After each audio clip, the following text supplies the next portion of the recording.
I'll start to, okay, go, well, how can I capture some of that into what we're going to do, which is Donald? And there is a real structure to a duck, and that enables the duck to move and to do whatever he has to do. Exactly. And it's not irrelevant to the cartoon version, is it? No, it's not. As Donald evolved, we have the proportions of a real duck here.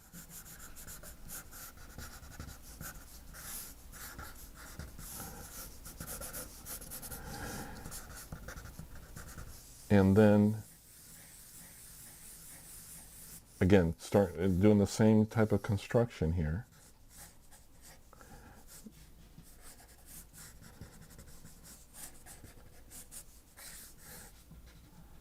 Exaggerating shapes. Adding a little bit of costume to him. Of course. Yeah. And his sailor hat. And then you have Donald. How does this translate into your concept of how you're going to build a duck as opposed to drawing a duck? I do like blueprint drawings. Start to draw sort of the outside of Donald.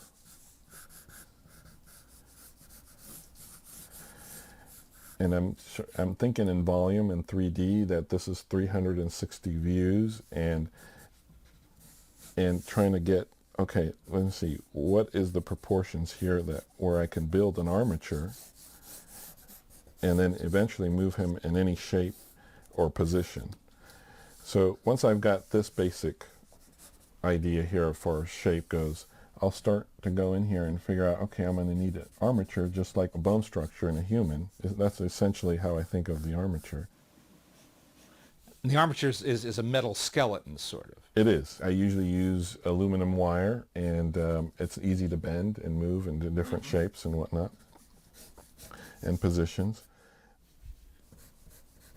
So here, it's as simple as it looks. It is a breakdown of Donald and his proportions. So these are all elements that I need to build before starting to work with clay. You have all these model sheets here, too, which animators use all the time. How do you refer to them? We're all surrounded by these model sheets, which show not only the construction of the character, proportions, but also attitudes. And it's approved by everybody working on it, especially the director who is looking for a specific style and look. So I surround myself with this. And you'll see when we go to my sculpting table that I'll have them all around me too, because I'll be peeking out of the corner of my eye constantly as I'm working.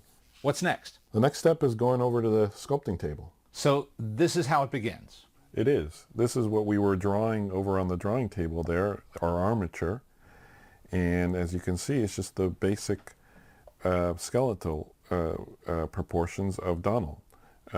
Arms, legs, tail, and his head here. So now we're going to move this around to create a pose. Start putting some clay on here. And I'm using a polyform clay, which is a polyester-based clay known as Sculpey, a bakeable clay. And it's nice and soft. And for this purpose to go on the faster mode and go do something quick, I think this is a perfect medium. Rúben, your family has quite a history with Disney. Tell us about it. I grew up around the Disney family. All I can remember is Disney, Disney, Disney since I was about 6, 7, 8 years old. My dad started working at Disney in mid to late 60s. His dream immigrating from Italy via Argentina was to one day work at Disney. Well, his dream came true. He started as a mold maker, working on the big elephants from the Jungle Cruise to the monorail seats to the railings at the Haunted Mansion, anything and everything. I gravitated to the arts, and he saw that, and he started training me and teaching me, and he would even leave me assignments during summer vacation. During my teens, I was sort of a cut above the rest in life drawing and whatnot because I had this great foundation. And eventually getting a scholarship to go to CalArts and getting into their animation program led to eventually starting at Disney. So there we were, now 2 of us, my dad and myself, working at Disney. Years later, as my sister grew up, a position became available over at Imagineering, and she started at the company.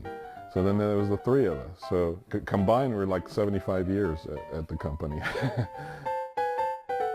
Tell me about the way you reintroduced maquettes to the animation department. One of the first things I did when I got hired at the studio was go to the archives And I had heard about the little plaster models that they did way back in the 30s and 40s, and how beautiful they were. And I began to ask, well, what happened to this whole process, and why did they do it in the first place? And the answers I got was, well, this was what Walt Disney's idea of helping the animators jump from one picture to another as far as drawing a human character and then an animal character.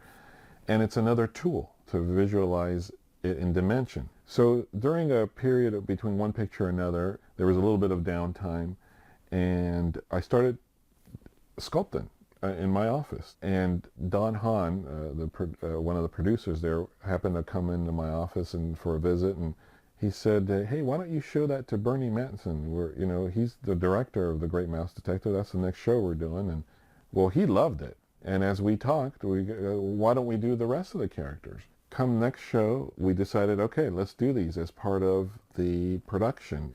And the animators must really value having these then. Oh, absolutely. When you're drawing in a 2D surface like this, you're thinking 3D, but there's a lot of angles that are very difficult.